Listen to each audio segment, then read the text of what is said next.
밥을 먹고 나면 꼭 졸리고 멍해지시나요? 많은 분들이 이럴 때는 그냥 식곤증인가 보다, 나이 들어서 소화가 느려졌나 보다, 오늘 잠을 덜 자서 그런가 보다 하고 넘기십니다. 그런데 문제는 이런 변화가 한두 번이 아니라 거의 비슷한 식사 뒤에 반복되고, 졸림만 오는 것이 아니라 눈이 무겁고 말수가 줄고 머리가 뿌옇고 금방 다시 허기가 오거나 물이 당기는 변화가 같이 붙는 경우입니다. 이런 모습은 단순히 배불러서 졸린 정도로만 보지 말고 식후 혈당이 흔들릴 때 먼저 보이는 생활 신호일 수 있습니다. 특히 실버 세대는 혈당 변화가 있을 때 젊을 때처럼 바로 심한 갈증이나 뚜렷한 어지럼으로만 느끼지 않고 이상하게 기운이 빠진다, 밥만 먹으면 멍하다, 밥 먹고 앉아 있으면 눈이 감긴다, 말이 잘 안 나온다 같은 식으로 먼저 느끼는 경우가 적지 않습니다. 그래서 본인은 그냥 피곤한 줄 알고 넘기는데 옆에서 보는 가족은 식사 뒤 표정이 달라진다, 반응이 느려진다, 자꾸 소파에 눕고 싶어 한다고 먼저 느끼기도 합니다. 많은 분들이 바로 이 지점에서 놓치십니다. 졸림 자체보다 왜 비슷한 상황에서 반복되는가를 봐야 하는데 그냥 컨디션 문제로 덮어버리는 경우가 많기 때문입니다. 오늘은 밥 먹고 바로 졸리고 멍한 변화를 혈당 축으로 볼 때 집에서 먼저 확인할 수 있는 7가지를 차근차근 말씀드리겠습니다. 중요한 것은 겁을 먹는 것이 아니라 어떤 식사 뒤에 얼마나 자주 어떤 신호가 같이 오는지 방향을 잡는 것입니다. 끝까지 들으시면 그냥 식곤증으로 넘겨도 되는 경우와 생활 기록부터 시작해 혈당 문제까지 후보에 넣고 봐야 하는 경우를 나눠서 이해하실 수 있습니다. 첫째, 어떤 식사를 했는지부터 보셔야 합니다. 같은 양을 먹어도 무엇을 먹었는지에 따라 식후 반응은 꽤 달라질 수 있습니다. 흰 쌀밥, 국수, 빵, 떡, 달달한 음료처럼 빠르게 흡수되는 탄수화물이 많고 단백질과 채소가 적은 식사는 식후 혈당을 급하게 올리기 쉽습니다. 특히 아침을 거르고 점심에 몰아서 드셨거나 반찬은 적고 밥이나 면 비중이 높았던 날, 식사 속도가 빨랐던 날, 더 심하게 졸리고 멍해진다면 식사 구성을 먼저 의심해 보셔야 합니다. 많은 분들이 여기서 많이 먹어서 그런가 보다 하고 끝냅니다. 그런데 양보다 더 중요한 것은 조합인 경우가 많습니다. 같은 밥 한 공기라도 계란이나 두부, 생선, 나물 반찬이 같이 붙는 식사와 빵이나 국수만 급하게 먹는 식사는 몸 반응이 다를 수 있습니다. 밥을 먹고 나서 20분, 30분 안에 바로 무기력해지고 눈이 감긴다면 그날 식탁에서 탄수화물만 유독 많지 않았는지 먼저 떠올려 보셔야 합니다. 많은 분들이 이 첫 단계만 제대로 적어도 나중에 방향이 훨씬 빨리 잡힙니다.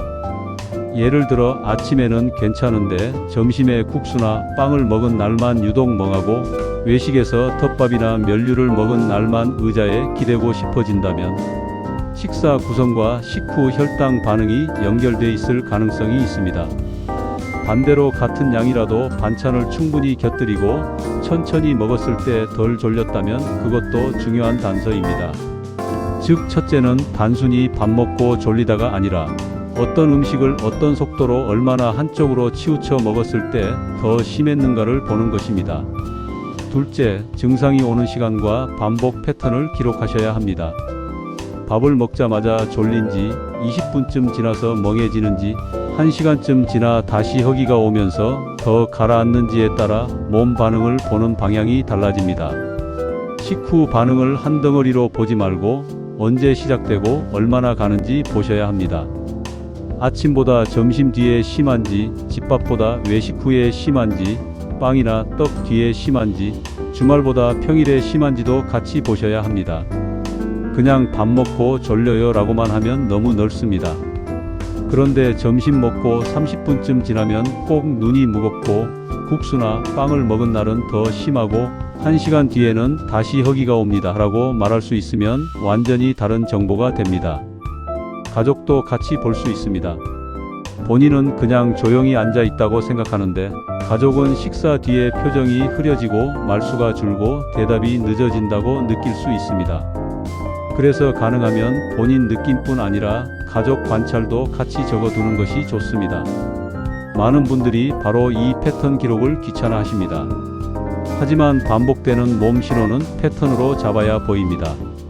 오늘 말씀드리는 내용에서 가장 실천 가치가 큰 것도 이 부분입니다.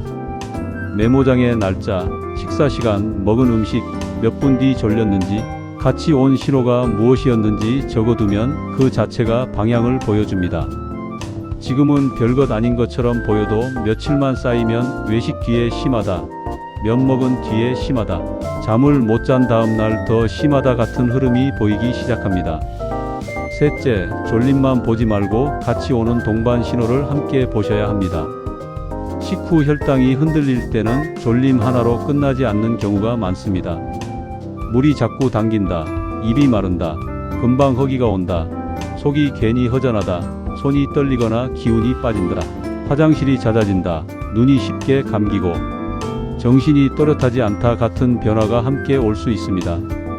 이럴 때는 잠이 온다만 보지 말고 그 순간 몸이 같이 보내는 다른 신호를 확인해야 합니다.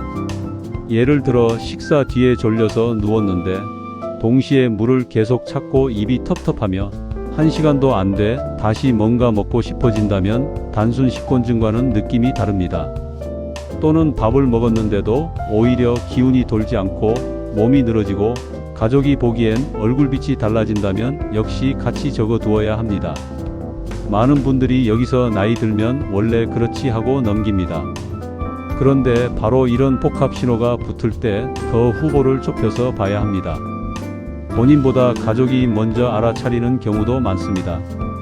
식사 전에는 괜찮았는데 식사 뒤에만 대답이 짧아지고 텔레비전을 보다가 그대로 졸고 이야기 흐름을 놓치고 물컵을 더 자주 찾는 변화는 옆에서 보면 더 잘 보입니다. 그래서 혼자만 느끼는 증상이 아니라 식후에 가족이 관찰한 변화가 있는지도 같이 살펴보셔야 합니다. 이 부분을 놓치면 그냥 식곤증이 심한 체질 정도로 끝나기 쉽습니다. 넷째, 당뇨 위험 요인이나 혈당과 관련된 배경을 같이 연결해서 보셔야 합니다. 이미 건강검진에서 혈당이 높다고 들은 적이 있는지, 당화혈색소가 경계라고 들은 적이 있는지, 가족 중 당뇨가 있는지, 배가 많이 나온 편인지, 체중이 늘었는지, 활동량이 줄었는지 돌아보셔야 합니다. 실버 세대는 혈당이 흔들려도 본인이 바로 당이 문제인가? 라고 생각하지 않는 경우가 많습니다. 졸리고 지치고 밥 먹고 멍한 것을 그냥 체력 저하나 노화로 받아들이기 때문입니다. 하지만 배경 위험 요인이 있는 분이라면 식후 변화는 더 신중하게 봐야 합니다. 특히 복부 비만이 있고 식사량이 많지 않아도 밥이나 면 비중이 높고 운동이 줄었고 건강검진에서 공복혈당이나 중성지방을 지적받은 적이 있다면 식후 졸림은 그냥 넘길 신호가 아닐 수 있습니다. 여기서 중요한 것은 확정 진단을 혼자 내리는 것이 아니라 내가 혈당 문제를 후보군에 넣고 봐야 하는 사람인가를 판단하는 것입니다. 많은 분들이 아직 당뇨 진단은 안 받았는데요 라고 말씀하십니다. 그런데 진단 유무와 별개로 생활 신호가 먼저 오는 경우도 있습니다. 특히 실버 세대는 갈증이나 다뇨보다도 무기력, 졸림, 기운 빠짐, 멍함으로 먼저 느끼는 경우가 있기 때문에 더 그렇습니다. 그래서 식후 졸림이 잦다면 건강검진 수치, 허리둘레, 가족력, 체중 변화 같은 배경을 같이 붙여서 보셔야 합니다. 이 단계가 있어야 다음 행동도 더 분명해집니다. 다섯째, 전날 잠과 당일 컨디션, 복용약을 함께 보셔야 합니다. 잠을 설쳤거나 자다가 여러 번 깼거나 전날 늦게 주무셨다면 다음날 식사 뒤 졸림이 더 크게 느껴질 수 있습니다. 또 수면제, 진정작용이 있는 약, 혈압약, 당뇨약, 일부 감기약처럼 이미 익숙하게 드시는 약도 컨디션에 영향을 줄 수 있습니다. 많은 분들이 음식만 보는데 실제로는 잠과 약 복용 시간까지 겹쳐서 식후 멍함이 더 두드러질 수 있습니다. 예를 들어 밤에 두세 번 깨고 아침부터 몸이 무거운 상태에서 점심을 드셨다면 식후 졸림이 더 심하게 느껴질 수 있습니다. 또는 약 복용 시간이 바뀐 뒤 혹은 새 약을 시작한 뒤 식사 후 반응이 달라졌다면 그것도 메모해 두셔야 합니다. 약을 임의로 끊으라는 뜻이 아닙니다. 다만 음식, 수면, 약 복용 시간의 겹침을 같이 봐야 원인을 더 좁힐 수 있다는 뜻입니다. 이건 나중에 설명할 때도 아주 유용한 정보가 됩니다. 본인은 오늘은 그냥 더 피곤했나 보다라고 생각할 수 있습니다. 하지만 그 피곤함이 왜 생겼는지, 그리고 그 상태에서 어떤 식사를 했는지가 합쳐지면 해석이 달라집니다. 그래서 졸림을 하나의 사건으로 떼어보지 말고 전날 잠, 당일 활동량, 약, 식사 조합을 한 묶음으로 보셔야 합니다. 많은 분들이 지금부터 말씀드릴 6째 내용을 실천하면서 이 부분을 같이 보다가 패턴을 찾습니다. 6째, 집에서 바로 할 수 있는 조정과 비교를 해 보셔야 합니다. 식후 졸림이 있을 때 무조건 참기만 하지 말고 몸 반응이 달라지는 조건을 비교해 보는 것입니다. 예를 들어 밥 먹고 바로 눕지 않고 10분 정도 천천히 걸었을 때 덜 졸린지, 흰빵이나 면보다 밥과 반찬을 고르게 드셨을 때 덜 멍한지, 단백질과 채소를 늘렸을 때 차이가 있는지 보셔야 합니다. 같은 양이라도 천천히 드셨을 때와 급하게 드셨을 때 반응이 다른지도 중요한 비교 포인트입니다. 이런 비교는 어렵지 않습니다. 오늘은 면 위주, 내일은 단백질과 채소를 충분히 붙인 식사, 모레는 식후 10분 걷기처럼 하나씩 바꿔보면서 반응을 적어보는 것입니다. 혈당기를 쓰고 계신 분이라면 식전과 식후 변화를 같이 보는 것도 도움이 됩니다. 혈당기를 쓰지 않더라도 졸림이 시작된 시간, 강도, 함께 온 갈증이나 허기, 움직였을 때 나아졌는지 여부를 기록하면 충분히 의미가 있습니다. 많은 분들이 그냥 검사를 하면 되지 왜 이렇게 적어야 하나요? 라고 물으십니다. 그런데 생활 기록은 결과를 기다리는 동안에도 바로 도움을 주고 나중에 설명할 때도 훨씬 정확합니다.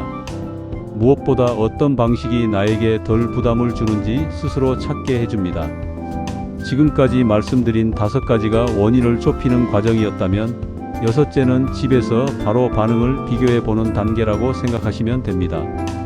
여기서 차이가 분명하게 보이면 방향이 더 또렷해집니다.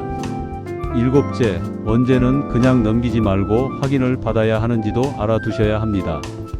식후 졸림이 거의 매일 반복되고 갈증, 잦은 소변, 체중 변화, 식은땀, 떨림, 심한 피로, 머리가 계속 맑지 않은 느낌이 같이 붙거나 식사 뒤에 유난히 반응이 느려지고 일상 기능까지 떨어진다면 미루지 말고 확인을 받아보시는 편이 좋습니다. 특히 가족이 보기에도 식후에 표정이 멍하고 말이 줄고 평소보다 더 축 처진다면 그냥 체질이라고 넘기기 어렵습니다. 또 이미 당뇨 전 단계나 당뇨 이야기를 들은 적이 있는 분, 혈당약을 드시고 있는 분, 건강검진에서 혈당과 관련된 지적을 받은 적이 있는 분이라면 더 그렇습니다. 이런 경우에는 식사 기록과 함께 어떤 음식 뒤에, 몇 분 뒤에 어떤 증상이 왔는지 적어가시면 훨씬 설명이 쉬워집니다. 본인은 막연히 밥 먹고 졸려요 라고 느끼지만 기록을 보면 면 먹은 뒤 30분의 멍함, 갈증 동반처럼 방향이 생깁니다. 그 차이가 실제로 큽니다. 많은 분들이 검사를 받아야 한다는 말만 들으면 겁부터 나십니다. 하지만 오늘 말씀드리는 핵심은 공포가 아니라 정리입니다. 식후 졸림이 반복될 때 무엇을 먼저 보고 어떻게 생활 기록을 하고 어떤 조건에서 더 심한지 아는 것만으로도 막연한 불안이 줄어듭니다. 확인이 필요한 시점을 미리 알아두는 것도 괜히 불안해하지 않기 위한 준비라고 보시면 됩니다. 정리해 보겠습니다. 밥 먹고 바로 졸리고 멍한 변화는 그냥 배불러서 졸린 정도로만 끝낼 일이 아닐 수 있습니다. 첫째, 어떤 식사를 했는지 보셔야 하고, 둘째, 언제 얼마나 반복되는지 패턴을 적어 두셔야 하며, 셋째, 갈증과 허기, 잦은 소변, 기운 빠짐 같은 동반 신호를 함께 보셔야 합니다. 넷째, 당뇨 위험 요인과 건강검진 배경을 같이 떠올려야 하고, 다섯째, 전날 잠과 복용약, 당일 컨디션을 같이 봐야 합니다. 여섯째, 집에서 식사 구성과 식후 움직임을 바꿔보며 반응을 비교해 보셔야 하고, 일곱째, 반복이 심하거나 다른 신호가 같이 붙을 때는 미루지 말고 확인을 받아야 합니다. 오늘부터 바로 해보실 것은 어렵지 않습니다. 메모장 한 칸이면 됩니다. 날짜, 식사 시간, 먹은 음식, 몇 분 뒤 졸렸는지, 갈증이나 허기가 있었는지, 그날 잠은 어땠는지 적어보세요. 이 기록이 쌓이면 그냥 막연히 피곤한 것이 아니라 내 몸이 어떤 상황에서 어떤 반응을 보이는지 보이기 시작합니다. 그리고 그때부터는 관리도 훨씬 현실적이 됩니다. 밥 먹고 바로 졸리고 멍한 변화, 그냥 식곤증이라고만 넘기지 마시고 오늘 말씀드린 7가지를 기준으로 차분히 나눠서 보시기 바랍니다. 100세 건강에서는 이렇게 실버 세대가 생활 속에서 먼저 느끼는 혈당 신호를 어렵지 않게 계속 풀어드리겠습니다.